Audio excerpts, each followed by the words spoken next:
ஜானு வந்துட்டு அவங்க பையனுக்கு ஆக்சிடென்ட் ஆனது எல்லா கதையும் சொல்லி இப்போ தான் அவன் கொஞ்சம் கொஞ்சமாக மாறிட்டுருக்காமா அப்படின்ற மாதிரி சொல்லி ஃபீல் பண்ணி சொல்லி இது பண்ணி வைக்கிறாங்க. அதுக்கப்புறமா இந்த மாதிரி கல்யாணம்லாம் வருஷம் வருஷம் பண்ணி வைப்போம். அதுக்கான ஏற்பாடெல்லாம் இந்த வருஷம் வந்துட்டு எல்லாத்தையும் வந்துட்டு நீ தான் பண்ணணும், ஏற்பாடு பண்ணுங்கள், எல்லோரும் சேர்ந்து எல்லாத்தையும் பார்த்துக்கணுன்ற மாதிரி ஜானு எல்லா ஃபேமிலியும் கூப்பிட்டு சொல்கிறாங்க.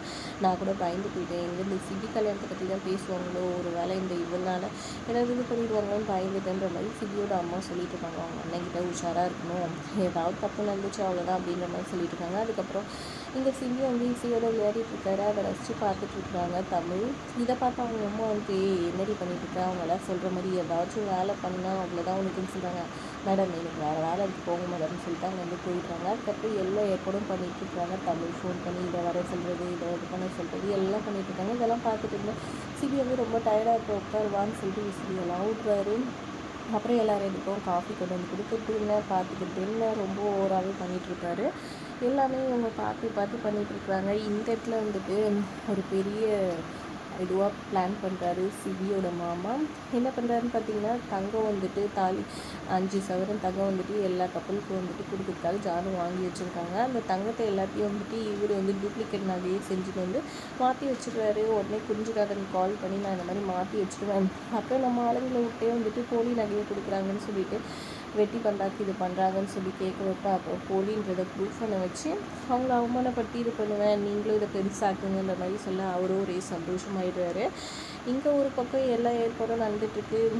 புடவை வாங்கிறதுக்காக வந்துட்டு எல்லா பொண்ணுங்களையும் வந்துட்டு வர வச்சுருக்காங்க. தமிழ், நீ எதுக்கு இதெல்லாம் புதுசு புதுசாக பண்ணிகிட்ருக்க, அத்தைக்கு இதெல்லாம் தெரியாதா, அத்தையே தான் வாங்கிடுவாங்க, நீ எதுக்கு இந்த வேலை பண்ணிகிட்ருக்கன்ட்டு சிபியோட அம்மா திட்டிகிட்டு இருக்க. கரெக்டாக ஜானு வந்து என்னாச்சுன்னு கேட்குறாங்க. ஏன் தமிழ் இதெல்லாம்னு கேட்க, ஆமாம் நம்ம ஏனோ தானேன்னு மற்றவங்க பண்ணுற மாதிரி பண்ணி வச்சா என்ன இருக்குது, அவங்க வீட்டு கல்யாணம் மாதிரி தானே பண்ணுறோம், அப்போ அவங்க விருப்பப்பட்ட மாதிரி நம்ம புடவை வாங்கி கொடுக்கணுமா, அப்போ இன்னும் நிறைவாக இருக்கும்ல அப்படின்னு சொல்கிறாங்க. ஆமாம் நீ சொல்கிறதும் கரெக்டான்ட்டு எல்லாரையும் செலக்ட் பண்ண வைக்கிறாங்க, புடவைக்கார வர வச்சு. அப்புறம் சிபியோட இங்கே தமிழோட ஃபேமிலிக்கும் எடுத்துக்க சொல்லி தமிழ்கிட்ட சொல்லிட்டு இருக்காங்க, அம்மாவை கூட்டிகிட்டு வான்னு சொல்லிட்டு. அவங்க அம்மாவை கூட்டிகிட்டு வராங்க. அவங்க தயங்கிக்கிட்டே இருக்கிறேன். அப்போ கரெக்டாக வந்துட்டு சிபி வராரு. என்ன தமிழ் ஃபேமிலிக்கு இருக்கிறீங்களா, நானே செலக்ட் பண்ணி கொடுக்குறேன்னு சொல்லிட்டு இசைக்கு ஒன்று, தமிழுக்கு ஒன்று, அதுக்கப்புறம் தேனுக்கு ஒன்றுன்னு சொல்லிட்டு எடுத்து கொடுக்குறாங்க. அப்புறம் உங்கள் அம்மாவுக்கு ஒன்று, எங்கே உங்கள் அம்மா அப்படின்னு சொல்லி கேட்க வராரு. உடனே தமிழ் அதை டைவெர்ட் பண்ணி, ஏன்னா ஜானு இருக்கிறனால, ஏன்னா ஜானு எடுத்துருக்க நடிக்கிறது வேற ஒருத்தவங்க, சிபிக்கு வந்துட்டு உண்மையிலே அவங்க அம்மான்றது தெரியும். அதனால் வந்துட்டு கம்பெனிலேருந்து மேனேஜர் கால் பண்ணிகிட்டே இருந்தார், ஏதோ முக்கியமான விஷயம் பேசணுமா போய் பேசுங்கன்னு சொல்லி அனுப்பிச்சி விட்டுறாரு. அங்கே உடனே சிபி அவங்க வந்து போயிடுறாங்க. அப்புறமா கூட எடுத்துக்கிட்டு எல்லோரும் கிளம்பிடுறாங்க. இங்கே ஃபங்க்ஷனுக்கான எல்லா ஏற்பாடும் பண்ணியிருக்காங்க. தாலி பூஜை நடத்துறதுக்காக எல்லா ஏற்பாடும் பண்ணி வச்சுருக்காங்க நம்மளோட இவங்க தமிழ். அப்போ எல்லாரையும் கூப்பிட்றாங்க. ஜானுமே வந்துடுறாங்க. என்ன தமிழ் இது, எல்லா ஏற்பாடும் பண்ணி வச்சுருக்கேன், ஆனால் நான் எவ்வளோ சொன்னாலும் நீங்கள் ஒரு விஷயம் மட்டும் கேட்க மாட்டேங்கிறேன்னு கோவப்பட, உடனே அப்பாடா ஏதோ பெரிய விஷயத்தில் மாட்டிக்கலான்னு சிபியோட அம்மா சந்தோஷப்படுறாங்க. எங்கே உன் ஃபேமிலி, இது நம்ம குடும்பத்தோட இது தானே, உங்கள் அம்மா தங்கச்சி எல்லாம் எங்கன்னு சொல்லி கேட்குறாங்க. தங்கச்சி காலேஜ் போயிட்டா, ஒருத்தி தூங்கிட்டு இருப்பா, அம்மா மட்டும் தான் இருப்பாங்க, நான் போய் கூட்டிகிட்டு வரேன்னு சொல்லிட்டு இவங்க போய் கூட்டிகிட்டு வர சொல்கிறாங்க. அப்புறம் கூட்டிகிட்டு வந்த உடனே வந்துட்டு சரி வாங்க இது உங்கள் வீட்டு ஃபங்க்ஷன், நீங்களும் இருக்கணும்னு ஜானு சொல்கிறாங்க. அப்புறம் எல்லாம் பூஜை பண்ணிட்டு இருக்காங்க. அப்போ சிபி அவங்க ஃப்ரெண்டோடு ரெடி ஆகிட்டு வராரு. ஐயோ சிபி வந்தாருன்னா மாட்டிப்போமேன்னு சொல்லிட்டு தமிழ் வந்து, ஆண்டி நீங்கள் போய் ஒழிஞ்சிக்குங்க ஏதாவது காரணம் சொல்லிட்டுன்னு சொல்கிறாங்க. கிளம்ப பார்க்குறாங்க. அப்போ ஜானு எங்கே போகிறீங்கன்னு கேட்க, ரெஸ்ட் ரூம் போயிட்டு வரேன்னு சொல்லிட்டு நைஸாக போயிடுறாங்க. கிச்சனுக்கு போயிடுங்க ஆண்டி நீங்கன்னு தமிழ் சொல்லிடுறாங்க. அப்புறம் கிச்சனுக்கு போயிடுறாங்க. அப்புறம் சிபி வந்து உங்கள் அம்மா எங்கன்னு கேட்க, இந்த மாதிரி கிச்சனில் வேலையாக இருக்காங்கன்னு சொல்கிறாங்க. அவங்க எதுக்கு இதெல்லாம் பண்ணுறாங்க, இந்த பூஜையில் அவங்களும் இருக்கணும், நான் போய் கூட்டிகிட்டு வரேன்னு சொல்லிட்டு நேராக போகிறாரு.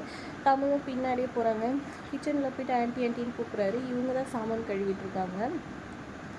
தமிழோட அம்மாவே இல்லை.